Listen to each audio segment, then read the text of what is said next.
Telangana public service commission నిర్వహించే group 1 రిక్రూట్మెంట్లో భాగంగా మనకు భారతదేశ చరిత్ర గ్రూప్ 1 మెయిన్స్లో భారతదేశ చరిత్ర సంస్కృతిలో మనము భారతదేశంలో మతత్వ ఆవిర్భావం గురించి 4th ఎపిసోడ్ గురించి చెప్పడం జరుగుతుంది. దీనిలో మనకు ఆ కాలంలో భారతదేశం ఏ విధంగా విభజించబడింది, భారతదేశ విభజనకు దారితీసిన పరిస్థితులను అంచనా వేయమన్నప్పుడు మనం ఈ ప్రశ్న దీనికి ఆన్సర్ రాయాల్సి వస్తుంది.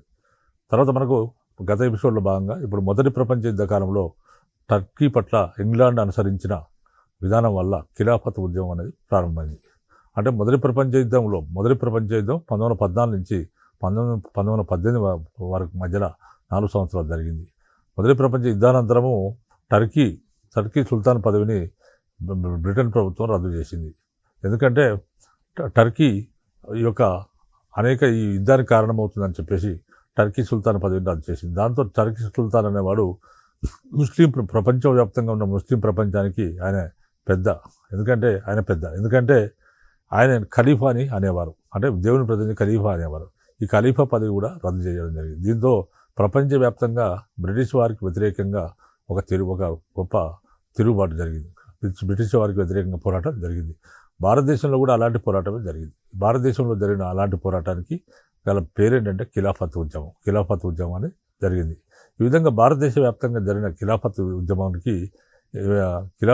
జరిగింది. ఈ ఖిలాఫత్ ఉద్యమాన్ని మహాత్మా గాంధీతో పాటు అనేక మంది దీన్ని భారత నాయకులు దీన్ని సమర్థించారు. వాళ్ళు కూడా పార్టిసిపేట్ చేసి పోరాటం చేశారు. ఈ విధంగా ఖిలాఫత్ ఉద్యమాన్ని మహాత్మా గాంధీ బలపరిచాడు. మొహమ్మద్ అలీ, షౌకత్ అలీ అనేవాళ్ళు గాంధీ నాయకత్వాన్ని, మొహమ్మద్ అలీ, షౌకత్ అలీ అనే ఇద్దరు గాంధీ నాయకత్వాన్ని వీరిద్దరు కూడా సమర్థించి ఈ యొక్క ఖిలాఫత్ ఉద్యమంలో క్రియాశీలకంగా పాల్గొనడం జరిగింది. ఫలితంగా హిందువులు ముస్లింలు మళ్ళీ ఏకమైపోయి భారతదేశానికి స్వయం పాలన సాధించడానికి పోరాటం సాగించారు. ఈ విధంగా దీని ఫలితంగా హిందువులు ముస్లింలు మళ్ళీ ఏకమైపోయారు. ఇద్దరు కలిసిపోయి భారతదేశానికి స్వయం పాలన అందించడానికి పోరాటం సాగించారు.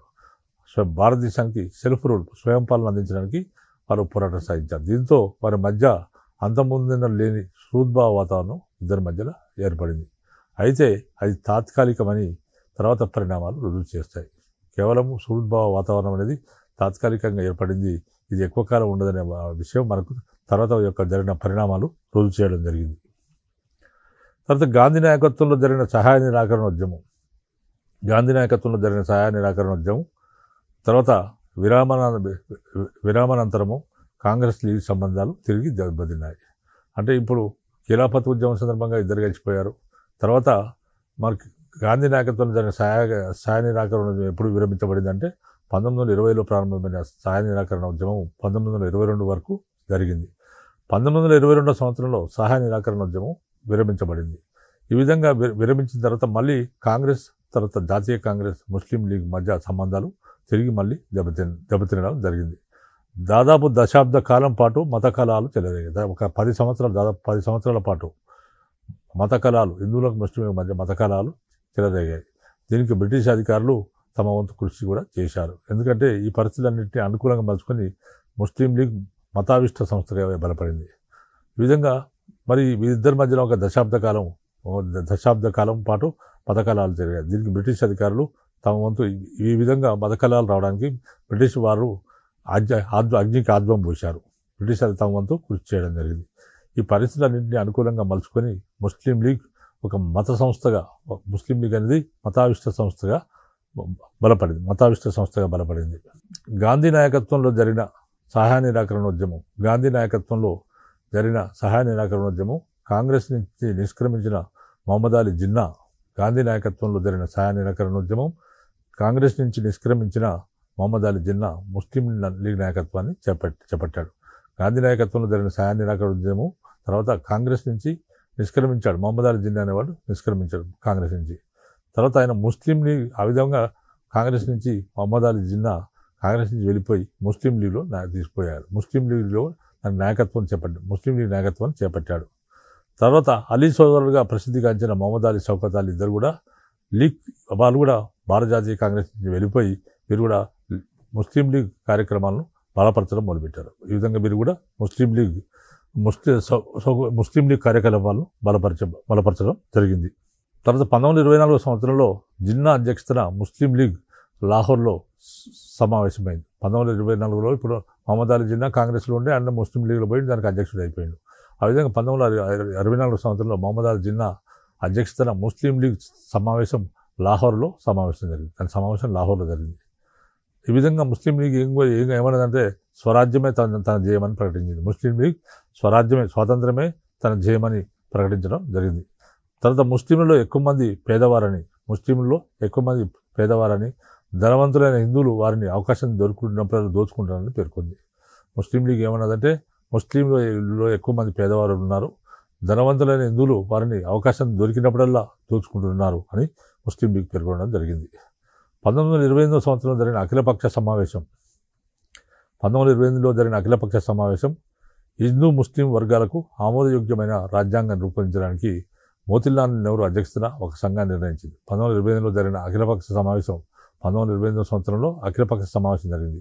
ఇది హిందూ ముస్లిం వర్గాలకు ఆమోదయోగ్యమైన రాజ్యాంగాన్ని రూపొందించడానికి మోతీలాల్ నెహ్రూ అధ్యక్షతన ఒక సంఘాన్ని నియమించింది. ఈ సంఘం తయారు చేసిన నివేదికను నెహ్రూ నివేదికగా పిలుస్తారు. నెహ్రూ నివేదికని పిలుస్తారు. ఈ నివేదికలో మత ప్రాతిపదికపై ప్రత్యేక నియోజకవర్గాలను ప్రతిపాదించింది. ప్రత్యేక నియోజకవర్గాలను కేటాయించాలనే దాన్ని ప్రతిపాదించింది. ఈ సంఘం తయారు చేసిన రాజ్యాంగ ముసాయిదాను అఖిలపక్ష సమావేశం ముందుంచారు. తిరిగి నెహ్రూ ప్రతిపాదనను అయితే ముస్లిం లీగ్ నెహ్రూ చేసిన ప్రతిపాదనను ముస్లిం లీగ్ తిరస్కరించడం జరిగింది. తర్వాత కేంద్ర శాసనసభలో ముస్లింలకు ప్రాతినిధ్యం ఉండాలని పేర్కొన్నది. కేంద్ర శాసనసభలో ముస్లింలకు ప్రాతినిధ్యం ఉండాలి అని ఈ యొక్క ముస్లిం లీగ్ పేర్కొన్నది. అదేవిధంగా జిన్నా సవరణ ప్రతిపాదించగా ఈ విధంగా కేంద్ర శాసన ముస్లిం ప్రత్యేకంగా ప్రాతినిధ్యం ఉండాలని జిన్నా సవరణ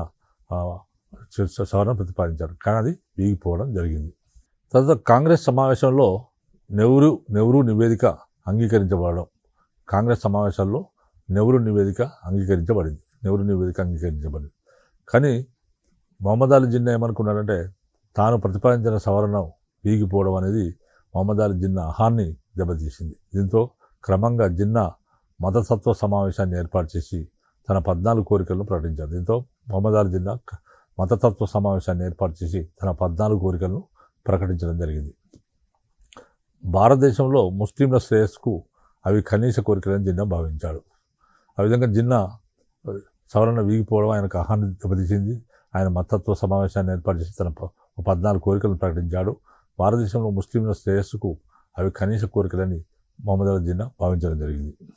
భావి రాజ్యాంగ సమ్మేళన రాజ్యాంగంగా ఉండాలని, భావి రాజ్యాంగం సమ్మేళన రాజ్యాంగంగా ఉండాలని, రాష్ట్రాలకు మిగులు అధికారాలని సంక్రమించాలని, వాటికి సమానమైన పాలనాధికారాలు ఉండాలని, అల్పసంఖ్యాక వర్గాలకు తగిన ప్రాతినిధ్యంతో పాటు ముస్లింలకు ప్రత్యేక నియోజకవర్గం ఉండాలని ఏర్పడాలని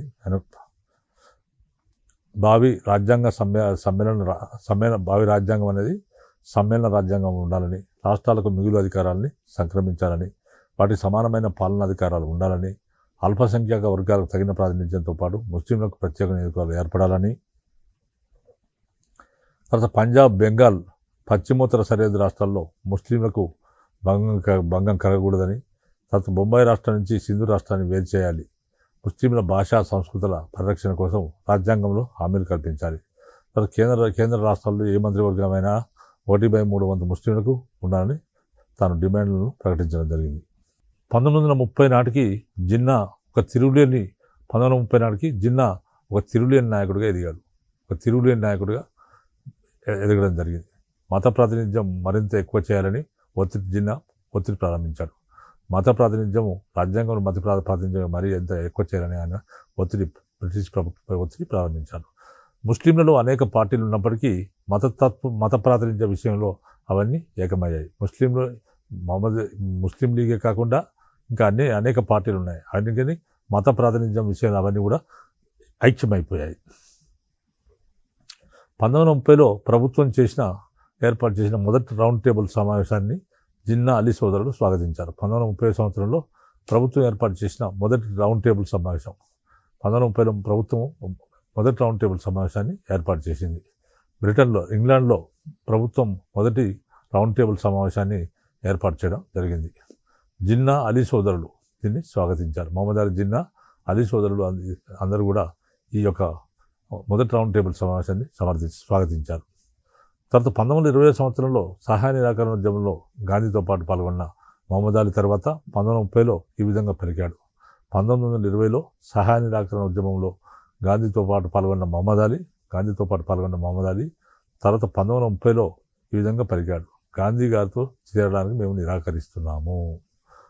1920 సంవత్సరంలో సహాయ నిరాకరణ ఉద్యమంలో గాంధీతో పాటు పాల్గొన్న మహమ్మద్ అలీ ఏమన్నాడంటే తర్వాత 1930 సంవత్సరంలో ఈ విధంగా గాంధీ గారితో చేరడానికి మేము నిరాకరిస్తున్నామని అనడం జరిగింది. వారి ఉద్యమం భారతదేశానికి పూర్తి స్వేచ్ఛను ప్రసాదించేది కాదు.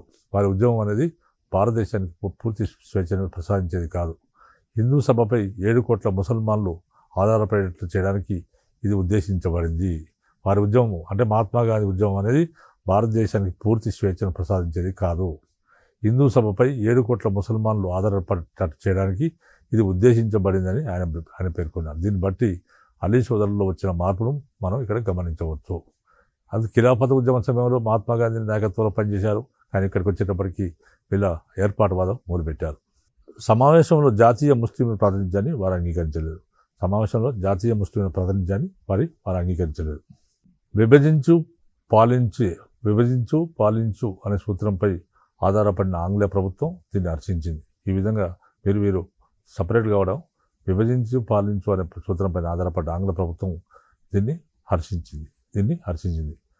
ముస్లిం ప్రముఖ నాయకులందరూ ఈ రాజ్యాంగ సమావేశానికి హాజరు అయ్యారు. ఈ రాజ్యాంగ సమావేశానికి హాజరు కావడం జరిగింది. అంటే ఆనాడు ముస్లిం ప్రముఖ నాయకులందరూ కూడా ఈ రాజ్యాంగ సమావేశానికి హాజరయ్యారు. తమ ప్రయోజనాలకు సరైన రక్షణలు పొందుపరచని ఏ రాజ్యాంగమైనా తమకు ఆమోదయోగ్యం కాదని వారు స్పష్టం చేశారు. తమ ప్రయోజనాలకు సరైన రక్షణలు పొందుపరచలేదు.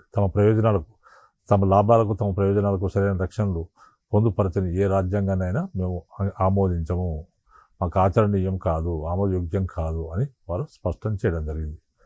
ప్రభుత్వం వారి కోరికలను చాలా వరకు అంగీకరించింది. ఎందుకంటే ప్రభుత్వానికి వీరు కావాలి, వీరికి ప్రభుత్వానికి కావాలి. కాబట్టి ప్రభుత్వం వారి కోరికలను చాలా వరకు అంగీకరించడం జరిగింది. 1931 సంవత్సరంలో జరిగిన రెండవ రౌండ్ టేబుల్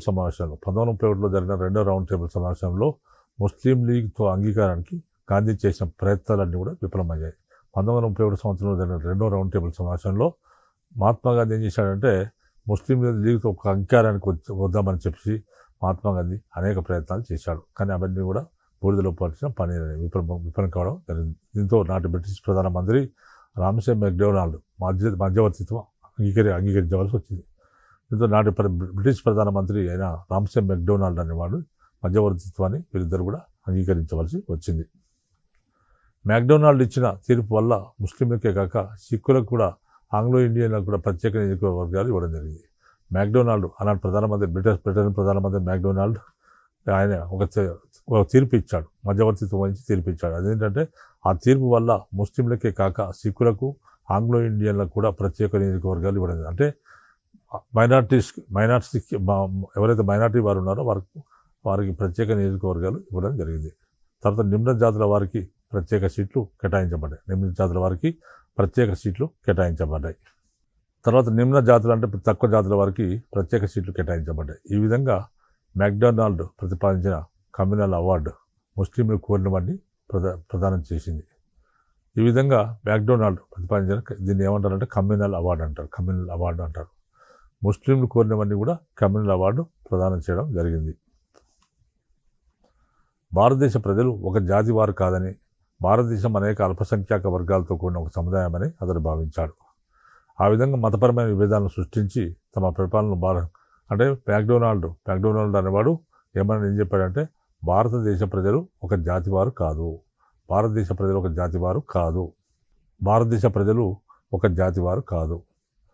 భారతదేశం అనేక అల్పసంఖ్యాక వర్గాలతో కూడిన ఒక సముదాయము అని మెక్డొనాల్డ్ భావించడం జరిగింది. ఈ విధంగా మతపరమైన విభేదాలను సృష్టించి తమ పరిపాలనను భారతదేశంలో కొనసాగించాలనే తమ పరిపాలనను భారతదేశంలో ఏదో విధంగా కొనసాగింపజేయాలంటే మతపరమైన విభేదాలను సృష్టించి వీళ్ళిద్దరూ అందరికీ తగాదైతే మేము బాగుపడవచ్చునని బ్రిటిష్ వారి అభిప్రాయం. ఆ విధంగా బ్రిటిష్ ప్రభుత్వం కొన్నాళ్ళ వరకు ఇది సాగింది. వాళ్ళు చేసిన జయాన్ని సాగింది. తర్వాత కమ్యూనల్ అవార్డుకు నిరసనగా మహాత్మా గాంధీ పూనాలోని ఎర్రవాడ జైల్లో నిరాహార దీక్ష ప్రారంభించాడు. కమ్యూనల్ అవార్డుకు నిరసనగా ఈ విధంగా కమ్యూనల్ అవార్డుకు నిరసనగా మహాత్మా గాంధీ పూనాలోని ఎర్రవాడ జైల్లో మహాత్మా గాంధీ ఉండేవాడు. కానీ ఈ విధంగా కమ్యూనల్ అవార్డు విషయం తెలుసుకొని ఆయన దాని నిరసనగా మహాత్మా గాంధీ పూనాలోని ఎర్రవాడ జైల్లో నిరాహార దీక్ష ప్రారంభించింది. ఎర్రవాడ జైల్లో నిరాహార దీక్ష ప్రారంభించాడు. తర్వాత మదన్ మోహన్ మాలవీయ, రాజగోపాలాచారి, జేకర్, నెహ్రూ, అంబేద్కర్ల కృషి ఫలితంగా 1932 సంవత్సరంలో పూనా ఒప్పందం జరిగింది. ఆ విధంగా కమ్యూనల్ అవార్డు వ్యతిరేకంగా భారతదేశాన్ని విడదీసి ఈ విధంగా అనేక మందికి రిజర్వేషన్ ఇచ్చి భారతదేశాన్ని విడదీస్తారని చెప్పేసి ఆ విధంగా మహాత్మా గాంధీ పూనాలో ఎర్రవాడ జైల్లో నిరాహార దీక్ష ప్రారంభిస్తే మదన్ మోహన్ మాలవీయ, తర్వాత రాజగోపాలాచారి, జేకర్, నెహ్రూ, తర్వాత అంబేద్కర్ మొదలైన వారు కృషి చేశారు. ఈ కృషి ఫలితంగా 1932 సంవత్సరంలో పూనా ఒప్పందం జరిగింది. ఈ పూనా ఒప్పందం తర్వాత అలహాబాద్లో ఐక్యతా సమావేశం జరిగింది. ఈ పూనా ఒప్పందం తర్వాత అలహాబాద్లో ఐక్యతా సమావేశం జరిగింది. విభేదాలను పరిష్కరించడానికి ఒక సంఘం నియమించడం జరిగింది. ఈ విభేదాలను వారి మధ్యలో ఉన్న విభేదాలను పరిష్కరించడానికి ఒక సంఘాన్ని నియమించడం జరిగింది. ఈ సంఘం ఉమ్మడి నియోజకవర్గాలను అంగీకరించింది. అయితే ఏ ఒక్క అభ్యర్థి అయినా గెలవాలంటే అతనికి మత ఓటర్లలో కనీసం 30% ఓట్లు సంపాదించుకోవాలి. అయితే ఏ ఒక్క అభ్యర్థి అయినా గెలవాలంటే అతని అతడు ఏ మతానికి చెందినవాడో అతని మత ఓటర్లలో కనీసం 30% ఓట్లను అతను సంపాదించుకోగలగాలి అని నిబంధన విధించడం జరిగింది. కేంద్ర శాసనసభలో ముస్లింలు ప్రాతినిధ్యము 32% అంగీకరించింది. కేంద్ర శాసనసభలో ముస్లింల ప్రాతినిధ్యం ఎంత ఉండాలి? 32% వరకు ఉండొచ్చు. కేంద్ర శాసనసభలో ముస్లింల ప్రాతినిధ్యం 32% వరకు ఉండొచ్చు అని అంగీకరించడం జరిగింది. అయితే ఈ సిఫార్సులకు తుదిరూపం ఇవ్వకముందే ఆంగ్ల ప్రభుత్వం కేంద్ర శాసనసభలో 33.3%, అంటే ఈ సిఫార్సులకు తుదిరూపం ఇవ్వకముందే ఆంగ్ల ప్రభుత్వం కేంద్ర శాసనసభలో 33.5% సీట్లు ముస్లింలకు ఇవ్వడానికి సింధును ప్రత్యేక రాష్ట్రంగా గుర్తించడానికి అంగీకరించింది. ఈ విధమైన ఆంగ్ల చాణక్య నుంచి మళ్ళీ చాణక్య నుంచి ప్రదర్శించింది బ్రిటిష్ ప్రభుత్వం. ఈ విధమైన ఆంగ్ల చాణక్య నుంచి జిన్నా మొండి పట్టుదల కారణంగా హిందూ ముస్లిం ఐక్యత అవకాశాలు పూర్తిగా ముఖ్యమైపోయాయి. వీళ్ళిద్దరూ ఐక్యం కావాలనే అవకాశాలు ఏమాత్రం కూడా లేకుండా పోయాయి. ఈ కాలంలో ఏర్పడిన మత వైషమ్యాలే తర్వాత దేశ విభజనకు దారితీశాయి. ఈ కాలంలో అనేకమైన మత వైషమ్యాలు ఏర్పడ్డాయి. ఈ మత వైషమ్యాలే దేశ విభజనకు దారితీయడం జరిగింది. 1935లో భారత ప్రభుత్వం 1935 భారత చట్టం ప్రకారము 1937లో జరిగిన ఎన్నికలలో అనేక రాష్ట్రాల్లో కాంగ్రెస్ విజయాన్ని సాధించింది. 1935 సంవత్సరంలో బ్రిటిష్ వారు భారత ప్రభుత్వ చట్టాన్ని తీసుకొచ్చారు. ఇది సమాఖ్య ప్రభుత్వాన్ని ఫెడరల్ స్టేట్ను నిర్ణయించి 1935 భారత ప్రభుత్వ చట్టం ప్రకారం 1937లో జరిగిన ఎన్నికల్లో అనేక రాష్ట్రాల్లో కాంగ్రెస్ విజయాన్ని సాధించింది. భారత జాతీయ కాంగ్రెస్ అనేక రాష్ట్రాల విజయాన్ని సాధించడం జరిగింది. తర్వాత ఈ విధంగా విజయం సాధించడం, ఎలక్షన్ల విజయం సాధించడం ముస్లిం లీగ్ నాయకులలో తీవ్ర అసంతృప్తిని కలిగించింది. ఈ విధంగా కాంగ్రెస్ గెలవడం ముస్లిం లీగ్ నాయకులకు తీవ్ర అసంతృప్తిని కలిగించింది. ఉత్తరప్రదేశ్లో కాంగ్రెస్ ముస్లిం లీగ్ కలిసి సంకీర్ణ ప్రభుత్వాన్ని ఏర్పాటు చేయాలని నిన్న ప్రతిపాదించారు. ఉత్తరప్రదేశ్లో కాంగ్రెస్ ముస్లిం లీగ్ కలిసి ఒక కంబైన్డ్ ప్రభుత్వాన్ని, సంకీర్ణ ప్రభుత్వాన్ని ఏర్పాటు చేయాలని మహమ్మద్ అలీ జిన్నా ప్రతిపాదించడం జరిగింది. అయితే దానికి కాంగ్రెస్ అంగీకరించలేదు. ఇది మహమ్మద్ అలీ జిన్నాలో పట్టుదలను బాగా పెంచింది. మేము చెప్తే మీరు వినరా, ఇద్దరం కలిసి కాంగ్రెస్ ముస్లిం లీగ్ ఇద్దరు కలిసి గవర్నమెంట్ అరేంజ్ చేద్దామంటే కాంగ్రెస్ అంగీకరించలేదు. కాబట్టి ఇది మహమ్మద్ అలీ జిన్నాలో బాగా పట్టుదలను పెంచింది. మళ్ళీ మతతత్వం రెచ్చగొట్టబడింది. లీగ్ నాయకులు తీవ్రంగా పాకిస్తాన్ రాజ్యావతరణ దిశగా కృషి ప్రారంభించారు. అది మతతత్వం మళ్ళీ రెచ్చగొట్టబడింది. ముస్లిం లీగ్ నాయకులు తీవ్రంగా పాకిస్తాన్ రాజ్యావతరణ దిశగా కృషి ప్రారంభించడం జరిగింది. పాకిస్తాన్ అనే దేశాన్ని, దేశాన్ని ఏర్పాటు చేయాలని ముస్లిం లీగ్ డిమాండ్ రౌండ్ టేబుల్ సమావేశాలు జరుగుతున్న తరుణంలోనే భారతదేశంలో ముస్లింలు అధిక సంఖ్యాకులు ఉండే ప్రాంతాలను కలిపి పాకిస్తాన్ అని కొత్త రాజ్యాన్ని ఏర్పాటు చేయాలని 1933లో కేంబ్రిడ్జ్ విశ్వవిద్యాలయానికి చెందిన విద్యార్థి నాయకుడైన రహమత్ అలీ ప్రకటించాడు. అనంతరం వీళ్ళు పాకిస్తాన్ ప్రత్యేక దేశం ఏర్పాటు చేయాలి, మాకు పాకిస్తాన్ ఏర్పాటుకు ముస్లిం లీగ్ డిమాండ్ చేసింది. ఏమని డిమాండ్ చేసింది? రౌండ్ టేబుల్ సమావేశాలు జరుగుతున్న సమయంలో ముస్లిం లీగ్ మాకు ప్రత్యేక దేశం పాకిస్తాన్ అనే దేశం ఏర్పాటు చేయాలి అని ముస్లింలు అధిక సంఖ్యాలో ఉండే ప్రాంతాలను కలిపి పాకిస్తాన్ అనే కొత్త రాజ్యాన్ని ఏర్పాటు చేయాలని 1933 సంవత్సరంలో బ్రిటన్లో ఉన్న కేంబ్రిడ్జ్ విశ్వవిద్యాలయానికి చెందిన విద్యార్థి నాయకుడైన రహమత్ అలీ అనేవాడు ప్రకటించాడు. అదే సమయంలో అలహాబాద్లో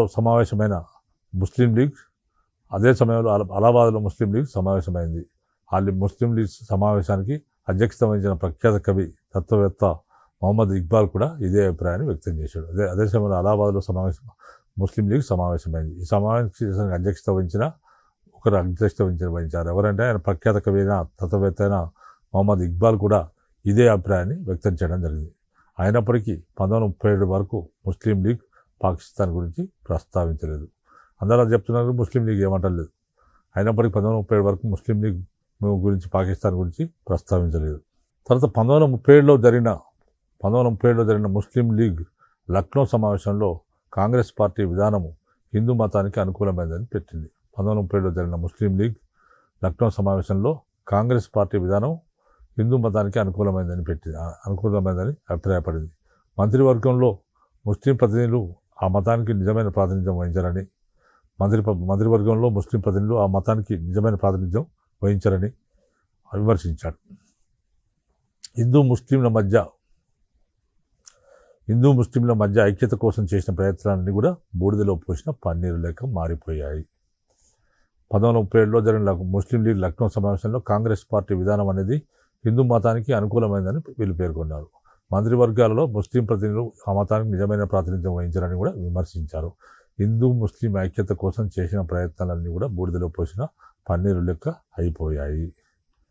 1939 సంవత్సరంలో ముస్లింలకు ప్రత్యేక రాజ్యం కావాలనే నినాదాన్ని లీగ్ లేవనెత్తింది. 1939లో ముస్లింలకు ప్రత్యేక రాజ్యం కావాలనే నినాదాన్ని అప్పుడు ముస్లిం లీగ్ లేవనెత్తి బయటికి తీసుకొచ్చింది. భారతీయ ముసల్మాన్లు సమాఖ్య రాజ్యాంగానికి వ్యతిరేకమని, భారతీయ ముస్లింలు సమాఖ్య రాజ్యాంగానికి వ్యతిరేకులని, అలాంటి ప్రభుత్వంలో ప్రజాస్వామ్యం పార్లమెంటరీ విధానం ముసుగులో అధిక సంఖ్యాకులైన హిందువులు పాలన కొనసాగుతుందని వ్యాఖ్యానించింది. 1939 సంవత్సరంలో ముస్లింలకు ప్రత్యేక రాజ్యం కావాలనే నినాదాన్ని మొట్టమొదటిసారిగా ముస్లిం లీగ్ లేవనెత్తింది. భారతీయ ముస్లింలు సమాఖ్య రాజ్యాంగానికి వ్యతిరేకులని, అలాంటి ప్రభుత్వంలో ప్రజాస్వామ్యము పార్లమెంటరీ విధానంలోని ముసుగులో అధిక సంఖ్యాకులైన హిందువులు వారి పరిపాలన కొనసాగుతుందని వ్యాఖ్యానించడం జరిగింది. 1940లో జిన్నా మరో ప్రకటన చేశాడు. 1940లో జిన్నా మరో ప్రకటన చేశాడు. ఆయన ప్రకటనలో ఏం చెప్పాడంటే, ఎలాంటి రాజ్యాంగ పరిష్కారమైన భారతదేశం ఒక జాతిగా కాక ద్విజాతి సిద్ధాంతంపైన ఆధారపడి ఉండాలని ఆయన ఒక ప్రకటన 1940లో మహమ్మద్ అలీ జిన్నా ఒక ప్రకటన చేశాడు. దాంట్లో ఏం చెప్పాడంటే, భారతదేశం ఒక జాతిగా కాక ద్విజాతి సిద్ధాంతంపైన ఆధారపడి ఉండాలి. అంటే భారతదేశం అంతా ఒకే జాతి అని అనకూడదు, ద్విజాతి 2 జాతుల సిద్ధాంతంపైన ఆధారపడి ఉండాలని, ముస్లింలు ఏ ఒక్కరి మధ్యవర్తిత్వాన్ని అంగీకరింపజాలని,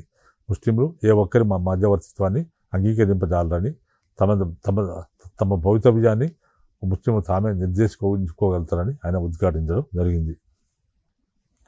1940లో మార్చిలో జరిగిన లాహోర్ సమావేశంలో